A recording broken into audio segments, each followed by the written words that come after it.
આજે હું તમને એક એવી વાર્તા કહીશ જેમાં ચાલાકી પણ છે, બુદ્ધિ પણ છે અને એક એવું બરોબર પરિણામ. એક સમયની વાત છે. બે દોસ્ત હતા, મગનલાલ અને મણીલાલ. બાળપણથી જ એકબીજાના ખાસ યાર. સાથે ભણ્યા, સાથે રમ્યા અને પછી વેપાર જગતમાં પણ સાથે પગ મૂક્યો. પણ ફર્ક હતો તો સ્વભાવનો.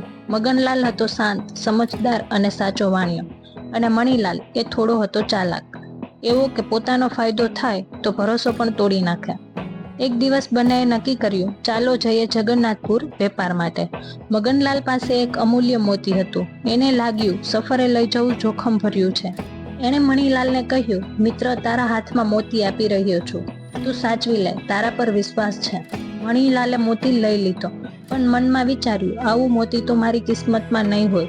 મળ્યું છે તો હવે પાછું નહીં આપું. અને એવું જ થયું. જગન્નાથપુર પહોંચતા મણીલાલે કહ્યું, માફ કરજે મિત્ર, તારું મોતી તો રસ્તામાં ચોરી થઈ ગયું.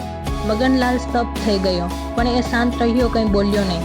કેટલા મહિના વીતી ગયા, પણ ભૂલશો નહીં, જ્યાં વાકી ગાડી ઓળી નથી ત્યાં બુદ્ધિ રસ્તો બતાવે છે. મગનલાલે એક યોજના બનાવી. એ ગયો દવા દુકાનદાર પાસે, જ્યાં મણીલાલ દરરોજ ઉકાળું પીવે છે. કહ્યું, આજ રાત્રે એને એવી દવા આપજે કે 2 કલાક ઊંઘી જાય. અને એવું જ થયું. મણીલાલ ઊંઘમાં ગયો ને તરત જ મગનલાલ એના ઘરમાં પ્રવેશ્યો અને પોતાનું મોતી પાછું લઈ આવ્યું. સવારે મણીલાલ જાગ્યો, મોતી ગુમ. દોડતો દોડતો ગયો પોલીસ મથકે. મારું મોતી ચોરી થઈ ગયું છે. પોલીસે કહ્યું, ક્યાંથી મળ્યું મોતી?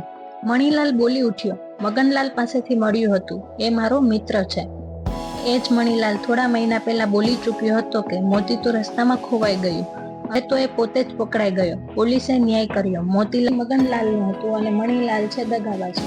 એક શાંતિભરી નજરે જોયું અને કહ્યું, જ્યાં શબ્દો ન્યાય નહીં આપે ત્યાં બુદ્ધિ કામ કરે છે.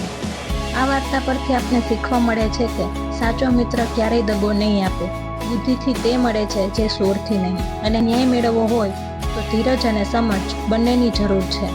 આવી